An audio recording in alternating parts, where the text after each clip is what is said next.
తిరుమల హుండీలో డబ్బులు ఎక్కించే పరకామణి నుంచి చంద్రబాబు హయాంలో మొన్న జనవరి 2025లో బుక్ అయిన కేసు చూస్తే ₹1 కోటి విలువైన బంగారాన్ని దొంగతనం చేసిన కేసు అది. ₹1 కోటి విలువైన బంగారాన్ని దొంగతనం చేస్తే చంద్రబాబు గారి హయాంలో ఘోరమైన ఈ తప్పు జరిగితే ఆ దొంగకు దగ్గరుండి బెయిల్ ఇప్పించారు.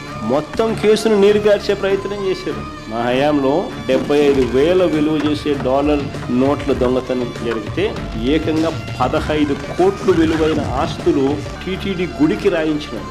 దేవుని సొమ్ముతో ఎవరైనా చెలగాటం ఆడితే అది తప్పు, డిసిప్లిన్ ఉండాలి అని చెప్పి ఆ టైంలో టీటీడీ బోర్డు మా హయాంలో 75,000 విలువ చేసే డాలర్లు చోరీకి గురైతే ఏకంగా 15 కోట్ల విలువ చేసే ఆస్తులు టీటీడీ గుడికి రాయించిన పరిస్థితులు అప్పట్లో. కానీ ఇవాళ ₹1 కోటి విలువ చేసే బంగారం చోరీ చేస్తే పట్టుపడిన ఆ వ్యక్తికి బెయిల్ ఇచ్చి పంపిస్తా ఉన్నారు.